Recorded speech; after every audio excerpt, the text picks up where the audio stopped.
బట్టతలతో బాధపడుతున్నారా? ఆధునితనమైన పద్ధతిలో hair transplantation చేయబడును. Face clinic, Hyderabad. నమస్కారం లావణ్య గారు. నమస్తే, ఓం శాంతి. సో మనం చూస్తూ ఉంటాం చాలా వరకు ఫ్యామిలీలో ఎవరైనా ఒక్కరైనా కూడా లైక్ ప్రతి చిన్న దానికి కోపంతో చూస్తూ ఉంటారు. అండ్ అలా కోపం వచ్చినప్పుడు అలా రియాక్ట్ అవుతున్న పర్సన్ తోటి మనం ఎలా హ్యాండిల్ చేయాలి అంటారు?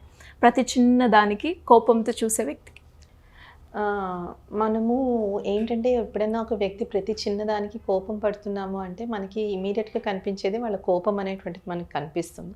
మనం చాలా త్వరగా జడ్జ్ చేసేస్తాం, జడ్జ్ చేసి లేబుల్స్ అంటించేస్తాం. రైట్, వీడి కోపిష్టి, చాలా ఈజ్ వెరీ రూడ్ పర్సన్, అది. సో ఎవరు చేసినా పర్లేదు, ఐ మీన్ దట్స్ ఓకే. కానీ అట్లీస్ట్ ఫ్యామిలీ మెంబర్స్లో ఇది చాలా ప్రాబ్లం క్రియేట్ చేస్తుంది, ఎస్పెషలీ స్పౌస్కి, చిల్డ్రన్కి, పేరెంట్స్కి కూడా ఒక్కోసారి it creates lot of problem. అయితే ఒక వ్యక్తి మాటికి కోపంలోకి వస్తున్నాడు అంటే దాని వెనకాతల రీజన్ కానీ మనం అండర్స్టాండ్ చేసుకున్నట్లయితే వాళ్ళ లైఫ్లో వాళ్ళకి ఏదో ఒక చాలా బాధ అనేటువంటిది ఉండుంటుంది వాళ్ళకి, సంథింగ్. ఎస్పెషలీ చిన్నతనంలో బాగా స్ట్రిక్ట్ పేరెంట్స్, చిన్న మార్కులు తక్కువ వచ్చినా కొట్టడం, లేదంటే వాళ్ళని కంపేర్ చేయడం, మీ కజిన్కి అలా వస్తున్నాయి మార్కులు, నీకు ఇలా వస్తున్నాయని. ఏ విషయంలో అయినా సరే కొంతమంది పిల్లల్ని వాళ్ళ ఫిజికల్ అపీరెన్స్ గురించి కూడా కామెంట్ చేస్తూ ఉంటారు. బుల్లింగ్, ఫ్రెండ్స్ ఒక్కోసారి బుల్లీ చేస్తూ ఉంటారు, తెలియకుండా ఇంట్లో పేరెంట్స్ కూడా ఒక్కోసారి బుల్లీ చేస్తూ ఉంటారు. అంటే అన్ఇంటెన్షనల్గా, కావాలని కాదు, కానీ ఆ చిన్నతనంలో వాళ్ళకి అవన్నీ ఎలాగ ఎక్స్ప్రెస్ చేయాలో తెలియక అవన్నీ పెంటప్ ఎమోషన్స్గా అయిపోతాయి. లేదంటే వాళ్ళ లైఫ్లో ఏదో సాధిద్దాం అనుకున్నారు, అది సాధించలేక ఒక తీవ్రమైన అసంతృప్తి లైఫ్లో ఉన్నటువంటి వీళ్ళు కొంచెం పెద్ద అయిన తర్వాత తెలియకుండానే వాళ్ళ మానసిక స్థితిలో ఎప్పుడు ఇరప్ట్ అవుతూ ఉంటుంది. ఇట్స్ లైక్ స్మాల్ వాల్కెనోస్ అన్నమాట, or small earthquakes. Okay, ఇప్పుడు చూడండి, ఎప్పుడన్నా ఒక 8+ మ్యాగ్నిట్యూడ్ ఎర్త్ క్వేక్ ఒక్కసారిగా డై డౌన్ అవ్వదు, ఆఫ్టర్ షాక్స్ వస్తూనే ఉంటాయి. సో అలాగా some incident would have happened. అప్పుడు అది ఒక ప్రాపర్ విధంగా దాన్ని డీల్ చేయలేకపోయినప్పుడు ఈ లోపల ఒక వాల్కెనో, ఒక ఎర్త్ క్వేక్ ఉంటుంది అనమాట. అందుకని ప్రతి చిన్నదానికి అది కొంచెం బర్స్ట్ అవుతూ ఉంటుంది. అంటే దీనికి కూడా కోపం వస్తుందా అనేసి, అదేంటంటే ఆ లోపల ఉన్నటువంటి ఆ బాధ అనేటువంటిది దీనికి ట్రిగ్గర్ అవుతూ ఉంటుంది అనమాట. దీనికి ట్రిగ్గర్ అవుతూ ఉండడం వల్ల వాళ్ళు they express it as anger. So ఎప్పుడన్నా ఏ వ్యక్తి అయినా ప్రతిదానికి చికాకు పడుతున్నాడు, ప్రతిదానికి కోపం పడుతున్నాడు, అందరితో అసహనంగా ఉంటున్నారు అంటే ఫ్యామిలీ మెంబర్స్ వాళ్ళ మధ్య ఉన్న రిలేషన్షిప్ బట్టి try to find those trigger points. దేనికి వీళ్ళు ట్రిగ్గర్ అవుతున్నారు?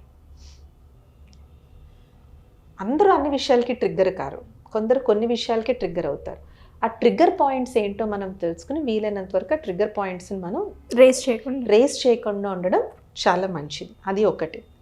సెకండ్ థింగ్, వాళ్ళ లైఫ్లో ఏమైనా ట్రాజడీ ఏమైనా అయ్యిందా, like how was their childhood. Above everything try to know how their childhood was.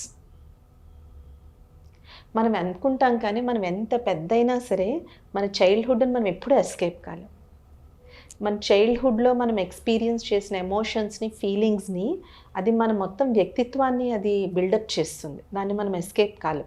So ఆ వ్యక్తి తాలూకు చిన్నతనం ఎలా ఉండింది, వాళ్ళ పేరెంట్స్ ప్రేమగా ఉండేవారా, ఒక హెల్దీ ఎన్విరాన్మెంట్లో వాళ్ళు పెరిగారా, లేదంటే ఇంట్లో ఎప్పుడు గొడవలు, జగడాల మధ్య వాళ్ళు పెరిగారా అనేటువంటిది వాళ్ళ చైల్డ్హుడ్ ఎలా ఉండిందో అర్థం చేసుకోవడానికి ట్రై చేయండి. దాన్ని బట్టి ఇప్పుడు ప్రజెంట్ ఈ వ్యక్తి ఎందుకు ఇలా బిహేవ్ చేస్తున్నాడు అనేటువంటి దానికి చాలా క్లూ మనకి దొరుకుతుంది. ద థర్డ్ థింగ్, ఒకవేళ మీ వల్ల అది పాసిబుల్ కాకపోతే మాత్రం కంపల్సరీగా వాళ్ళని థెరపీకి తీసుకుని వెళ్ళండి. There is nothing wrong. రోజు కీచులాడుకుంటూ పోట్లాడుకుంటూ బాధపడేదానికన్నా కూడా, ఎందుకంటే there are some kind of psychological problems like bipolar disorder అని ఇలాంటి కొన్ని ఇష్యూస్ ఉన్నాయి. వాటి వల్ల వాళ్ళకి అసలు తెలీదు, వాళ్ళు అలా బిహేవ్ చేస్తున్నారని వాళ్ళకి తెలీదు. దానికి మెడికేషన్ ఉంది, వాళ్ళు ప్రాపర్గా ట్రీట్మెంట్ అనేది దే షుడ్ అండర్గో. అంతేకాని మనం వాళ్ళకి ఒక లేబుల్ వేసి వదిలేయద్దు, వాళ్ళకి దూరం అయిపోవడం మాత్రం ట్రై చేయొద్దు. సో కోపం అనేటువంటిది it is just an external expression of some deep seated hurt. లోపల ఉన్న ఏదో ఒక బాధకి కోపం అనేటువంటిది ఒక బయట ఎక్స్ప్రెషన్. కొంతమంది దీనికి ఎగ్జాక్ట్లీ ఆపోజిట్ అయిపోయి విపరీతమైన సైలెంట్ అయిపోతారు. వాళ్ళ నోట్లోంచి ఒక మాట కూడా బయటికి తీయడం చాలా కష్టమైపోతుంది. ఎందుకంటే ఆ బాధని వాళ్ళు అలా ప్రాసెస్ చేస్తున్నారు, వీళ్ళు కొంతమంది బాధని ఇలాగా ప్రాసెస్ చేస్తూ ఉంటారు. ఇంకొకటి ఫ్యామిలీ మెంబర్స్ మెయిన్గా చేయగలిగిన ఇంకొకది ఏంటంటే it is to charge their food and water with peaceful vibrations. ఎలా అండి అది? ఎలాగా అంటే ఒకటి ఏంటంటే వీలైనంత వరకు అలాంటి వ్యక్తులకి సాత్విక ఆహారం పెట్టడానికి ట్రై చేయండి. సాత్విక ఆహారం అంటే ఫ్రెష్లీ ప్రిపేర్డ్ ఫుడ్, ఉప్పులు సాత్విక ఆహారం అంటే చప్పగా ఉడకబెట్టిన కూరగాయలు తినడం అనడం కాదు, ఏదైనా ఫ్రెష్గా ఉండాలి, అన్ని టేస్ట్లు బ్యాలెన్స్లో ఉండాలి. ఏది టూ మచ్ ఎక్కువ ఉండకూడదు, ఏది టూ మచ్ తక్కువ ఉండకూడదు, ఎవ్రీథింగ్ షుడ్ బి బ్యాలెన్స్డ్. వీలైనంత వరకు హోమ్ మేడ్ ఫుడ్, ఎందుకంటే బయట ఉండేటువంటి ఫుడ్ ఆ వండిన వాడు ఎలా, అది ఎప్పటి ఫుడ్డో ఏం స్టైల్ ఫుడ్డో తెలియదు. And food and water carry emotions and feelings and vibrations. So మనం ఆ వ్యక్తికి ఎప్పుడైతే మనం వంట చేస్తున్నామో, వంట చేసేటువంటి వ్యక్తి ఎవరైతే ఉన్నారో వాళ్ళు ఐఎమ్ వెరీ పీస్ఫుల్, ఆ వైబ్రేషన్స్ ఆఫ్ పీస్ ఈ ఫుడ్లో కూడా వస్తున్నాయని పరమాత్మని యొక్క స్మృతిలో, because is an ocean of piece, భగవంతుడు మన శాంతి సాగరుడు అని అంటాం. సో ఆ పరమాత్మ యొక్క స్మృతిలో పీస్ఫుల్ వైబ్రేషన్స్ తీసుకుని this is I am very peaceful, అదే పీస్ఫుల్ వైబ్రేషన్స్ ఇప్పుడు ఈ ఫుడ్లో కూడా వెళ్తున్నాయని make the food as pious and pure as possible. దాన్ని ఒక పవిత్రమైన ఆహారం కింద తయారు చేయండి.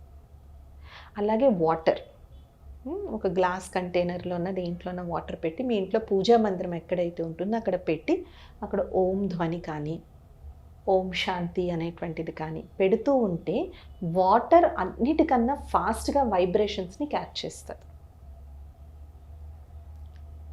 వాటర్ బాగా చాలా త్వరగా చుట్టుపక్కల ఉన్న సరౌండింగ్స్కి వాటర్ చాలా త్వరగా రియాక్ట్ అవుతుంది. సో అందుకని ఆ వాటర్ మనం చార్జ్డ్ వాటర్ మనం పెట్టి అది ఆ వ్యక్తికి డైలీ మార్నింగ్ తాపించాలి. సో వంట చేసేటువంటి వ్యక్తి తాలూకా మానసిక స్థితి ఎప్పుడైతే ఉంటుందో ఆ స్థితి బట్టి ఆ ఫుడ్లో కూడా వైబ్రేషన్స్ ఆ వాటర్లో కూడా ఉంటుంది. ఇది ప్రతి ఒక్కళ్ళు ఇంట్లో చేయొచ్చు. అండ్ ఇంకొకటి, ఏ వ్యక్తి అయితే first of all everybody should realise నేను ప్రతిదానికి నేను కోపం పడుతున్నాను, నాకు చికాకు ఎక్కువ అవుతుందని ముందు ఆ వ్యక్తి సొంతంగా రియలైజ్ 100% అవ్వాలి. ఎందుకంటే మీ కోపం అన్నిటికన్నా ఎక్కువ మీకే నష్టం. తన కోపం ఎంత నక్షత్రం. ఎందుకంటే కోపం గురించి ఒకటి చెప్తాడంటే, కోపం అనేటువంటిదంటే ఎలాంటి మంట అంటే, కోపం అనేటువంటి మంట మనం రాజేసి పక్కోళ్ళు తగలబడిపోవాలనుకుంటామంట. కానీ యాక్చువల్గా ఎవరు తగలబడతారు? మనమే. ఫిజికల్ హెల్త్ ఏంటి, మెంటల్ హెల్త్ ఏంటి, ఒకసారి ఫైనాన్షియల్ లాసెస్ ఏంటి, అనవసరమైన ఈగో. సో ఒక వ్యక్తి ఇంకొకరికి కూడా మీకు ఇంకో సటల్ విషయం చెప్పనా, మన కోపానికి పక్కోళ్ళు భయపడుతున్నారు అనుకోండి, అది కూడా మనలో ఈగో బిల్డ్ చేస్తుంది. నేను కళ్ళు ఇలా చూశానంటే అందరూ లైన్లో నిలబడాల్సిందే అంటారు. చాలా గొప్పగా చెప్పుకుంటాం మనం, but that is not a great quality. అది మనకి వాళ్ళకి డిస్టెన్స్ పెంచేస్తుంది. ఇప్పుడు మీ పిల్లలు ఇంకొకసారి మీ దగ్గరికి వచ్చి నాన్న అని కౌగిలించుకుంటారా? మీరు ఇలా రాగానే ఆడ రూమ్లోకి వెళ్ళి తలుపు వేసుకుంటాడు. మీకు వాళ్ళకి హెల్దీ రిలేషన్షిప్ ఎక్కడుంది? రేపు వాడు ఏదైనా చెత్త పని చేస్తే ఫ్రెండ్స్ వల్ల తెలుస్తుంది. అప్పుడు ఏం చేస్తారు? బెల్ట్ ఉచ్చుకొని కొట్టడం మొదలెడతారు. ఇంకా డిస్టెన్స్ పెరుగుతుంది. ఇప్పుడు ఆ పిల్లోడు పెద్ద అయిన తర్వాత వీళ్ళ నాన్నకు ఒక డూప్లికేట్లా తయారవుతాడు. ట్రూ. అవునా కాదా? మీరు కంటి చూపుతో భయపడుతున్నారు అనుకుంటున్నారు, బట్ నో, ఆ భయం అనేటువంటిది మీకు మీ చైల్డ్కి పెద్ద అయిన తర్వాత దట్ చైల్డ్ మీకు ఒక మినీ వర్షన్లా తయారవుతాడు. ఎందుకంటే చిన్నప్పటి నుంచి that is what he learned, right? So కోపం ఎవరికైతే ఎక్కువ ఉంటుందో ముందు నేను ఈ కోపాన్ని తగ్గించుకోవాలనే డెసిషన్ ముందు వాళ్ళు తీసుకోవడం ఈజ్ 200% ఇంపార్టెంట్. డెఫినెట్లీగా యోగా, మెడిటేషన్ చాలా పద్ధతులు ఉన్నాయి to get over your anger. అలాగే మీకు ఒక వ్యక్తి అంటే కోపం ఉందనుకోండి, కొంతమందికి జస్ట్ ఒక వ్యక్తి ట్రిగ్గర్ అవుతారు, వాళ్ళ నుంచి కొంచెం కొన్నాళ్ళు దూరంగా ఉండండి. లేదంటే వాళ్ళు ఎందుకంటే వాళ్ళంటే మీకు ఎందుకు కోపం ఉందో అర్థం చేసుకొని వీలైతే ఆ సిచ్యువేషన్ని సాల్వ్ చేసుకోవడానికి ట్రై చేయండి. సో ఎఫర్ట్ అనేటువంటిది రెండు పట్ల ఉండాలి. కానీ మెయిన్గా రావాల్సింది మాత్రం ఎవరైతే కోపం పడుతున్నారో దాన్ని గొప్ప క్వాలిటీ కింద మాత్రం అస్సలు తీసుకోవద్దు. కంపల్సరీగా పీస్ఫుల్గా ఉండడానికి మనం ట్రై చేయాలి. థ్యాంక్ యూ అండి. Thank you so much. నమస్తే. సుమన్ టీవీలో మీ పర్సనల్ అండ్ బిజినెస్ ప్రమోషన్స్ కోసం కింది నెంబర్కి కాంటాక్ట్ చేయండి.